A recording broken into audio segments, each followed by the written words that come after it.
Vaido on töötanud Rimis juba alates aastast 2000, see teeb kokku juba 21 aastat. Vaido, kuidas sa siia sattusid? Tõesti, 21 aastat tagasi, siis kunagi oma ülikooliõpingute ajal sattusin siis ühe tuttava kaudu meie kesklattu kaupu komplekteerima. Ja kuigi oli see algselt selline ülikooliaegne töö, et endale taskuraha teenida, siis sai tegelikult sellest ühel hetkel päris märkimisväärne karjäär Rimis.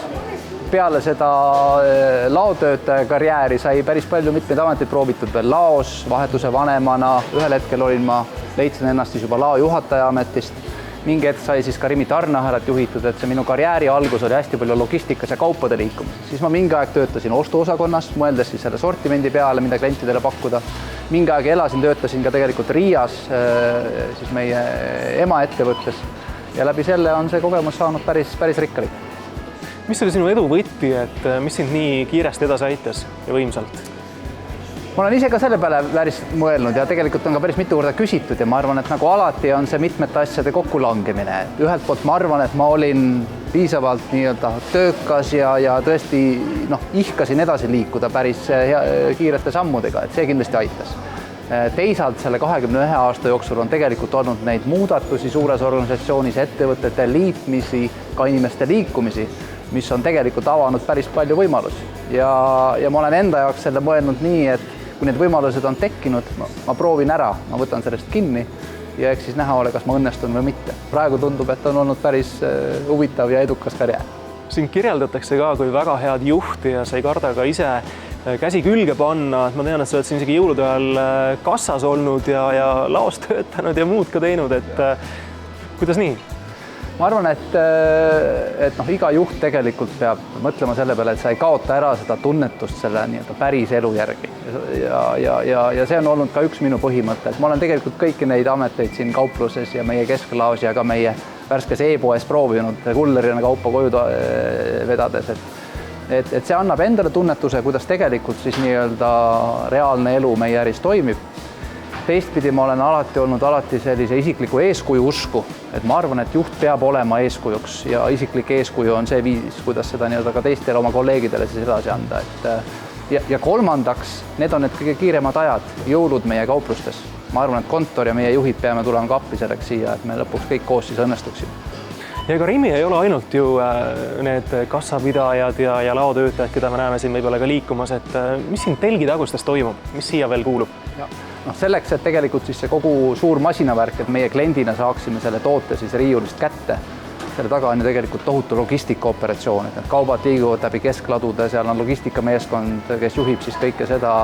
Meil on selleks vaja siis, et neid kaubavarusid ja juhtida, meil on vaja meie raamatupidamist, meil on ligi 3000 töötajat, seal on vaja päris palju abi siis ka personalimeeskonnalt, et tegelikult see tugimeeskond, kes siis tagab lõpuks selle, et see toode oleks siin riiulis kliendi jaoks on äärmiselt suur ja neid võimalusi tegelikult kaubanduses on rohkem kui küll. Ja kui kellelgi on koostöö pakkumise soovi või häid ideid, võib ka julgesti sinu uksele koputada? Absoluutselt ja viimastel aastatel üha rohkem oleme tegelikult otsinud neid võimalusi just, et ka selliste väikeste iduettevõtetega seda koostööd teha ja aidata siis mingeid probleeme lahendada, et neid koostöid on tegelikult järjest rohkem. Katrin on töötanud Rimis juba 11 aastat ja võib Katrin vist kindlalt väita, et teie oletegi see, kes on juurutanud meis seda jätkusuutliku tarbimise teemat. Ma väga tahaks loota, et ma võiks kogu selle au endale võtta, aga tegelikult on see ikkagi olnud üks suurepärane tiimitöö, et Rimis on väga palju selliseid kolleege, kes on selle teekonnal olnud väga suureks abiks. Aga tõsi ta on, et see teema on mulle väga südamelähedane ja ma olen seda 11 aastat teinud ja näinud igasuguseid aegu. Et nii seda, kuidas see tõesti ilmselt mitte kedagi veel ei huvitanud ja täna ju ilmselt kõik saavad aru ringi vaadates, kuulates uudiseid, mida iganes, et tegelikult on üha rohkem neid inimesi, aga ka ettevõtteid, kellele jätkusuutlikkuse teema läheb korda. Kui keeruline on kliente mõjutada, näiteks kilekottide kasutamise osas? No on küll väga keeruline, et sellised suured muutused, mis puudutavad meie harjumuspäraseid tarbimisnorme, et neid muuta on väga keeruline, et seda ei saa teha kindlasti ei ühe kampaaniaga ega ka mõne väikse muudatusega, näiteks nagu kilekottide tasustamisega, et see viimane küll näitas, et ta oluliselt aitas kaasa, aga ma usun, et sellisteks suurteks muutusteks ongi vaja natukene olla julgem, pisut radikaalsem ja sealjuures alati muidugi lõpmatult seletada. Katrin, milline on teie isiklik soovitus meile, et kuidas võimalikult vähe toitu raisata? No ma arvan, et kõige olulisem oleks vast see, kui inimene mõtleks natuke rohkem läbi, mida ja kui palju ja millal ta süüa plaanib. Et selline vana hea planeerimine on üks selline kõige lihtsam nipp, et meile lihtsalt tundub, et see on selline igapäevane nähtus, et me käime poes, me ostame, mis meile sealt taga meeldib ja tahes-tahtmata me ei ole lihtsalt võib-olla suutelised kõike seda ära sööma. Sama nipp kehtib ju ka toidu tegemise puhul, et ega siis asjata pole ka retseptides ette antud, kui palju mida ühte või teist sinna sisse tuleb panna, et tuleks natuke rohkem läbi mõelda, et esiteks, mida me ostame ja teiseks, kui palju me seda süüa teeme. Me ise võtame toidu raiskamist väga tõsiselt, et arusaadavalt ettevõte peab selle peale mõtlema, et kõik toit, mida me ära müüa ei suuda, arusaadavalt on meie jaoks kulu. Ja me oleme oluliselt kasvatanud näiteks annetuste hulka Toidupangale, et tänaseks ongi Rimi kasvanud Toidupanga üheks suurimaks päästetud toiduallikaks, et ma arvan, et see on miski, mille üle me oleme väga uhked. Näiteks üsna hiljuti lansseerisime ühe sellise nutika robotretseptilahenduse, mille nimi on Tühjenda oma külmik ja millest saab igaüks siis vaadata, mis tal seal üle on ja vastavalt sellele otsida nutikaid retsepte, nii et me proovime iga külje pealt nii ise olla paremad toidukao vähendamises, aga aidata ka oma kliente selles. Mul on jäänud mulje, et kaubanduses võib näha järjest rohkem ka mehi töötamas ja Jüri, ole hea, räägi sina ka meile oma lugu, et kuidas sina siia Rimisse tööle sattusid? Minul on niisugune huvitav lugu, et tegelikult kui nagu algusest peale rääkima hakata, siis on see nagu justkui klassikaline, et tegin alguses kunagi hamburgereid üldse. Ja siis mingi hetk tuli sinna omanike vahetus ja otsustasin, et nüüd on vaja nagu keerata elus teine lehekülg ja teades, et kodus on abikaasa, kes on ülikoolis käib ja pooleaastane poeg, otsustasin päeva pealt, et tulen töölt ära ja kandideerin säästumarketisse. Ja sõbrad vaatasid küll alguses imelikult, aga suurest konkurentsist, mis tol ajal säästumarketisse oli, sain ma siiski selle vahetusvanema koha ja sealt mu karjäär hakkas ja see oli aastal 2001.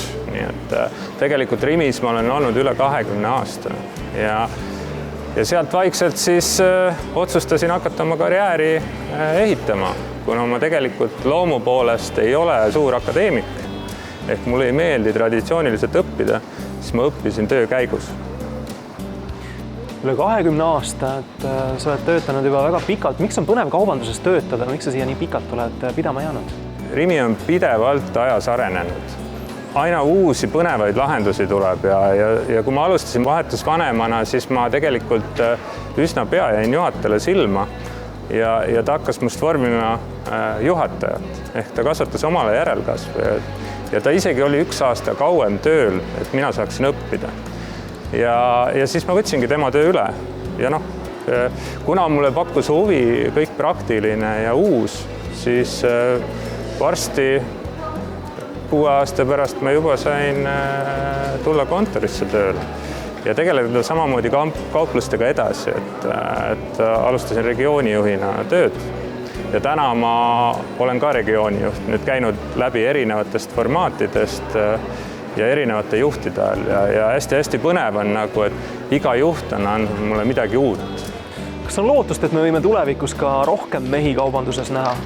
Jaa, mul on tegelikult isiklik näide olemas siin täitsa, et poeg, kellest ma rääkisin, et oli pooleaastane, kui ma tulin säästumarketisse tööle, on täna siis juba 21-aastane ja mitmeid suvesid on töötanud Rimis, kas siis kassapidajana, siis teenindajana puuviljaosakonnas. Täna ta uuesti peale sõjaväge on tööl Rimis, kuigi ta iga kord on öelnud, et ta läheb kuhugi mujale, jõuab ta ikkagi Rimisse ja ta läks juba õppima siis esimest aastat matemaatikat ja data analüüsi. Ehk ma arvan, et kooli kõrvalt on Rimis väga hea töötada. Et meil on väga palju erinevaid positsioone, kus on siis võimalik nagu erinevatel aegadel töötada. Ja samamoodi selle tema erialaga arvatavasti tulevikus on Rimis ka väga palju positsioone, mida saab täita. Nii et ma väga loodan, et tema karjäär jätkub samamoodi Rimis nagu minu karjäär. Jaekaubanduses on noorel juhil väga tähtis ennast kehtestada ja Siim, kui noor sa olid, kui sa esimese juhi rolli võtsid ja millised siis peamised väljakutsed sul olid? Ma olin 20-aastane, kui ma sain oma esimese madala juhi astme koha. Ja siis ma sain vanem teenindajaks selle ajal. Ja kõige suurem väljakutse vist oli pigem see, et kuidas ma ütlen endast vanematele töötajatele, kogenumatele töötajatele, et teie nüüd teete seda ja organiseerin nende eest päeva ära ja kes kuhu millal midagi tegema hakkab. Et see tundus natukene väljakutse minu jaoks. Aga aja ja kogemusega muutusin julgemaks, enesekindlamaks ja nagu ikka täiustasin enda töövõtteid. Mul on hästi lihtne juhtimispõhimõte, et hoolitse oma töötajate eest ja siis nemad hoolitsevad sinu eest. Teil on väga mitmekesine meeskond, et kuidas te selleni jõudsite ja mis on sellise mitmekesisuse nagu eelisteks? Tegelikult selle lugu sai alguse täiesti kogemata. Kunagi kandideeris tööle üks hispaanlane mulle, kui ma töötasin veel säästumarketis ja ta oli veel kurtum, et seal oli veel oma challenge. Alguses oli ikka selline natukene skeptiline suhtumine, et kas ta ikka hakkama saab ja et ta on näiteks võõralt maalt, eesti keelt ei oska, aga siis me meeskonnas arutasime ja mõtlesime, tead, proovime. Ja tead, kehakeel ja osad inimesed oskavad inglise keelt ka tööl, et see kõik aitas kaasa ja aja peale sai ta oma töö ka päris hästi selgeks ja ta töötab veel tänase päevani Rimis. Kõikide töötajatega saab väga hästi hakkama, kui sul on piisavalt endal tahet ja siiamaani on ka minu enda kolleegid sellesse hästi suhtunud ja see on ka arendav. Et sa puutud kokku teise kultuuriga, teiste inimestega, kes sinuga sama keelt ei räägi ja sa õpid ka nii-öelda uut keelt suhtlema tööl. Milline inimene sobib kõige paremini jaekaubandusse töötama? On selle jaoks ka mingi selline kindel profiil, et kes kõige paremini istub? Ma ei ütleks, et oleks nagu kindel profiil selleks, et kui sul on töötahe ja soov tööd teha, siis sa sobid kindlasti jaekaubandusse. Kui mul on inimesed tulnud töövestlusele ja öelnud konkreetselt, et kassasse ma ei tule, et jumala eest, see on kõige raskem töö, et ma ei saa aru, kus see nagu taak peale tulnud on, et kassas töötamine üliraske. Et ma alati küsin siis nendelt inimestelt vastu, et sa ju oma rahakotist oskad raha välja anda ja tagasi ootad ka ju, tead, palju sa saama pead. Kassas töötamine on umbes sama põhimõttega. Et peab olema lihtsalt tahet tööd teha ja õppimisvõime. Kõik on kõigile võimalik, kui sa väga tahad seda. Aga võib-olla pole suhtlemisoskust? Suhtlemisoskus ütleb niimoodi, et suhtlemisoskus tuleb kindlasti kasuks ja kliendid teevad sinuga selle suhtlemise tegelikult ette ära. Basically nad tulevad sinu juurde, küsivad midagi, sina vastad neile ja sealt edasi, kui teil tekib omavahel mingisugune rõõmsameelne vestlus, siis see on ainult sinu kirss tööpäevale. Nemad tõstavad sinu tuju samamoodi nagu sina nende tuju. Me jätkame saadet nüüd Rimi Eesti peakontorist ja Britt on õppimisvaldkonna eestvedaja. Britt, kuidas see teil täpsemalt käib, sest Rimi Eesti pakub ka mitmeid õppimisvõimalusi? Jaa, absoluutselt. Meil on väga mitmeid võimalusi õppimiseks. Et siin muidugi inimese tahe ja selline soov õppida on esmane ja me Rimis usume, et läbi tegemise me õpime kõige paremini. No kui me räägime õppimisest ja sellest üldse, et on meie üks tunnuslausegi, et tule ilma millegita, eks, et tule kauplusesse ja me õpetame. Et nii see ongi, et kui inimesel paneb silma särama näiteks pitsa valmistamine või pagaritöö, aga ta ei ole seda enne teinud, siis see ei olegi nii tähtis, mis ta varem teinud on, sellepärast et ta tuleb kauplusesse ja me õpetame, kuidas teha pitsasid, kuidas teha pirukaid. Läbi tegemise, läbi kolleegide abi, et see on selline hea viis õppida. aga loomulikult ka kontori poole pealt meil on ju erinevaid võimalusi ja variante ja siin on jah, võimalusi veel rohkemgi, et me toimetame üle Baltikumi ja koolitusmeeskonnaga siis tõesti nii Lätis, Leedus kui Eestis siis ühiselt plaane igapäevaseid seame ja juhindume siis tänapäeva õppijast, natuke läheb võib-olla siis tehniliseks jutt, aga mis see siis tähendab, on see, et kui me õppimis- või selliseid, ütleme, arenguprogramme loome, siis me lähtume sellest, et see õppimine oleks kättesaadav ja inimene saaks info kätte siis, kui temale seda vaja on. Ja õppimine on siis toonud ka päris toredaid edulugusid ja näiteid meie ettevõttes, kas või Vaido näol, keda te enne nägite ja Brit, kui mina tahaksin tulla Rimisse tööle, siis kas ainuvõimalus oleks mul nüüd kassas letidega tööle hakata ja inimestega seal suhelda või on midagi muud ka pakkuda? See on hea küsimus.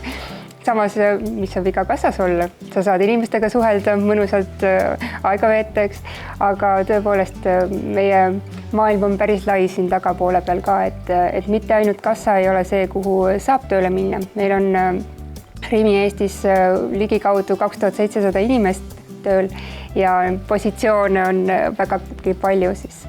Et tõepoolest meil on turunduse spetsialistid, praegu digiturundus on ja e-kanalid, kõik see, mis e-kaubanduse poole pealt, mis taustal toimub, IT-arendused, tehisintellektid toimetavad, töötavad, et meil oleks parimad pakkumised, inimesi on vaja, et neid süsteeme kõiki rakendada, luua, et selline oskusteave siin taga on tegelikult väga suur ja meil on väga häid spetsialiste ja inimesi, kes sellega tegelevad.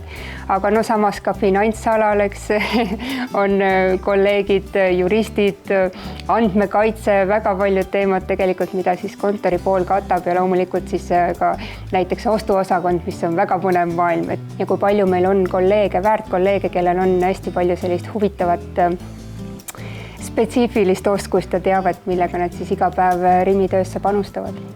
Kui tulla Rimisse tööle ja ütled, et sa tahaksid alustada kuskilt ja miks mitte alustada näiteks kauplusest ja siis liikuda edasi oma tööpositsioonidel. No sama ka tegelikult kontori poole pealt, eks on see võimalik, et aga kuidas siis oma tee leida või millised need edulood näiteks meil olnud on olnud sekretäriks, turundusjuhiks või siis Vaido puhul laopoisist tegevjuhiks, eks, et sellised väga toredad näited, kus siis nagu ka enne öeldud, väga palju siis sõltub ju loomulikult sinust endast ja oma tahtest õppida ja teha, aga me ka toetame Rimi, siis toetab siin teekonnal sind, sellepärast et kui sa soovid õppida ja ennast täiendada ka tasemeõppes või ütleme ülikoolis, tuues siis välja kas bakalaureuse või magistriõppe, siis Rimil on näiteks stipendium selleks.